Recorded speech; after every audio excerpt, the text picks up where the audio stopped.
Welcome to BOJTV Trending News for top stories in local, regional and international news, along with sports and local weather forecast. I'm Carla. Coming up in our local trending news, Independent Oversight Committee at the Cornwall Regional Hospital to present a comprehensive report of the repair project to Health Minister by month end. Mystery surrounding motorist death in Portmore St. Catherine on Sunday. Gunmen strikes again in Cambridge St. James, leaving one dead. An electoral office using Hope workers to digitize voters' list.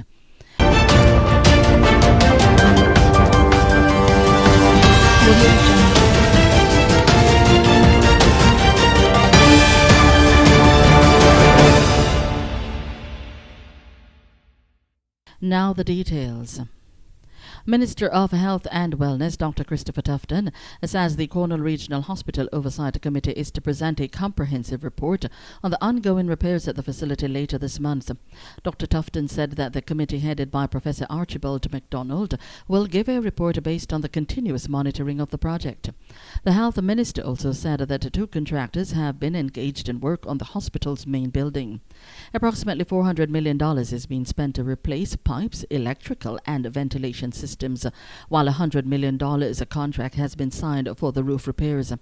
A total of approximately $35 billion has been budgeted for repairs at the Cornwall Regional Hospital's main building.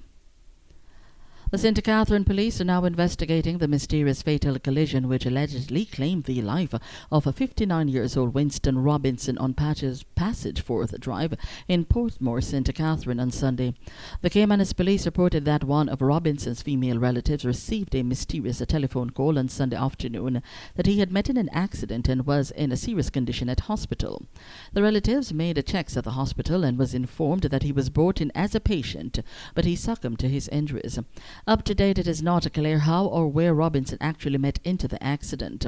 The police are asking anyone with information to contact the Caymanas Police at 876-988-1719, Police 119 emergency number or the nearest police station. 2 armed men who held employees and patrons hostage at a bar and Supreme Ventures cash pot outlet along Malines Road last night later surrendered to the police and were taken into custody. So far, the police have not released the identities of the men, but it is understood that the incident occurred about 8 p.m. Reports by the police are that the 2 men went to the cash pot outlet, which is located at the intersection of Malines Road and Seawood Drive, and held the occupants at gunpoint. During the robbery attempt, an alarm went off, alerting a security team and the police. A large contingency of riot police and JDF personnel cordoned off the location, which ended in a 2-hour-long hostage standoff. Sometime later, the 2 men, one of whom had no shirt on, walked from the building with their hands in the air and surrendered to the police. Just days after gunmen carried out a brutal attack in the community of Belfont on the borders of St. James and Westmoreland, killing 2 persons and injuring 2 others, a gunman struck again in broad daylight, this time in the neighbouring community of Cambridge, ending the life of 22-year-old Dalton Brown, unemployed, of New Road, also in Cambridge.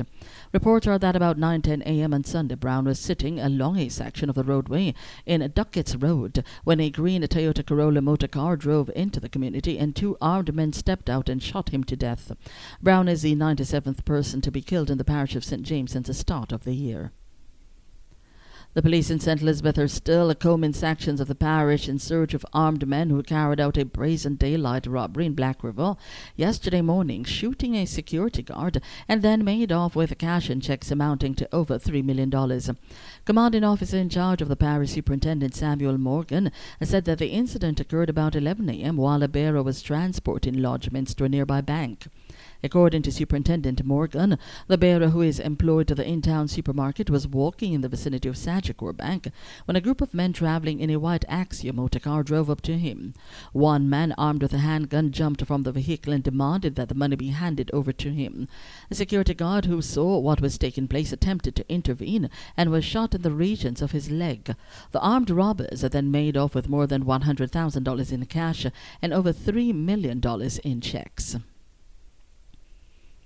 The Electoral Commission of Jamaica, ECJ, says it has engaged the Housing Opportunity Production and Employment HOPE program workers in digitizing registration record card RRC information for registered electors on the island's voters list. According to the ECJ, 9 individuals from the HOPE program have been working with the Information Systems Department of the Electoral Office of Jamaica to digitize the registration forms of electors who have registered as far back as 2009.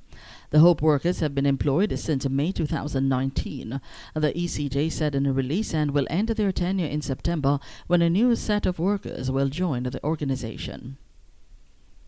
President of the People's National Party, Dr. Peter Phillips, says his shadow cabinet will be reorganized after the party's annual conference ends on September 22. Dr. Phillips said following the reflection as party president, several members of his shadow cabinet, consistent with tradition, have tendered their resignation as shadow ministers. Dr. Phillips further stated that at a meeting of the party's national executive, which was held in April of this year, he indicated that he would reorganize the shadow cabinet, but he now intends to leave the shadow cabinet reorganization until after the conclusion of the party's annual conference. Those were your top stories making local trending news. Now join us for news from across the region, as well as our international stories, sports and local weather forecast.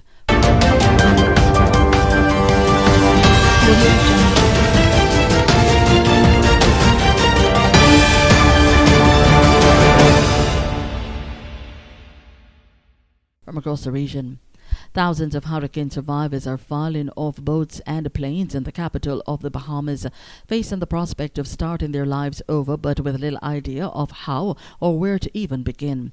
A week after Hurricane Dorian laid waste their homes, some sat in hotel lobbies as they tried to figure out their next step. Others were taken by bus shelters jammed to capacity. Some got rides from friends or family who offered a temporary place to stay. Dorian devastated the Bahamas' Abaco and Grand Bahama Islands, leaving at least 50 dead, with a toll certain to rise as the search for bodies goes on. The government has estimated that up to 10,000 people from Abaco Islands alone, including Treasure Key, will need food, water and temporary housing. Officials are considering setting up tent or container cities while they clear the country's ravaged northern region of debris so people can eventually return. In international news, President Donald Trump said today he fired National Security Advisor John Bolton, citing strong disagreements on a number of policy issues. Trump tweeted that he told Bolton Monday night his services were no longer needed at the White House, and said Bolton submitted his resignation this morning. Trump said that he disagreed strongly with many of Bolton's suggestions, as did others in the administration. Bolton responded in a tweet of his own that he offered to resign Monday, and President Trump said, "Let's talk about it tomorrow." Bolton's ouster came as a surprise to many in the White House. Just an hour before Trump's tweet, the press office announced that Bolton would join Secretary of State Mike Pompeo and Treasury Secretary Stephen Mnuchin in a briefing. Over in our sporting report, members of Jamaica's Reggae Boys squad and technical staff are scheduled to arrive on the island today at the Norman Manley International Airport in Kingston following a 4-0 win over Guyana on Monday night. The win in Guyana was Jamaica's second in 2 games in the CONCACAF Nations League Group B fixture. The Reggae Boys defeated Antigua 6-0 in the first match played in Montego Bay on Friday. On our local weather forecast, insignificant feature, a trough across Jamaica and the Central Caribbean. The trough is expected to remain across the region for the next few days. The forecast for this afternoon will see scattered showers and thunderstorms across most parishes. Tonight, partly cloudy.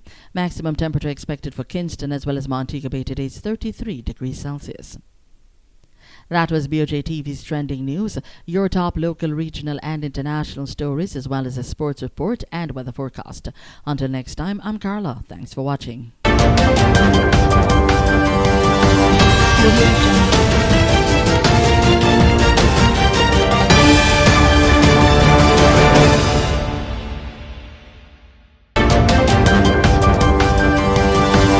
BOJTV.